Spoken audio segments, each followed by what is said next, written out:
केंद्रीय वित्त मंत्री निर्मला सीतारमण ने कहा है कि भारत की घरेलू आर्थिक स्थिति आज भी सकारात्मक और मजबूत बनी हुई है।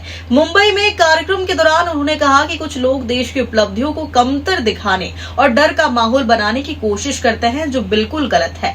वित्त मंत्री ने कहा कि भारत को भय फैलाने वाली बातों से बचना होगा और लोगों में अपने शब्दों और कामों के जरिए भरोसा जगाना होगा। मुंबई में आयोजित एक कार्यक्रम में केंद्रीय वित्त मंत्री निर्मला सीतारमण ने भारतीय अर्थव्यवस्था की मजबूती और स्थिरता पर भरोसा जताया। उन्होंने कहा कि देश की घरेलू आर्थिक स्थिति सकारात्मक और लचीली बनी हुई है।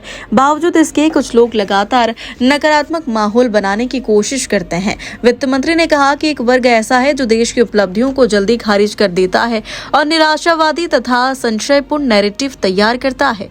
उन्होंने इसे फियर मॉन्गरिंग यानी डर फैलाने की कोशिश करार दिया। सीतारमण ने कहा कि भारत जैसे उभरते हुए देश के लिए यह जरूरी है कि लोगों के बीच विश्वास और आत्मविश्वास का माहौल बनाया जाए। उन्होंने कहा कि सरकार अपने शब्दों और कार्यों के जरिए देशवासियों को भरोसा दिलाने के लिए प्रतिबद्ध है। वित्त मंत्री ने दोहराया कि भारत आज भी एक मजबूत अर्थव्यवस्था के रूप में वैश्विक स्तर पर अपनी स्थिति बनाए हुए है। We must also recognize that India's domestic economic situation remains positive and resilient even today. Therefore, those naysayers who jump into the scenario, as it were, and say, oh my God, you look around yourselves, it's all falling down, it's crumbling, it's going to hit you. There is a section, I would think, of Indians who very quickly want to decry the achievements of our own people.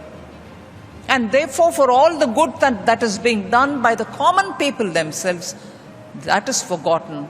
And a pessimistic, cynical narrative is generated, which is just not right. It's not right is one thing, but it is wrong because it is fear-mongering. India cannot afford fear-mongering. We need to give confidence to the people with our words and with our action. And that's what you're seeing at various levels, and today you're seeing it through SIDBI as well. So India continues with a robust economy. I'll give you data proof for it.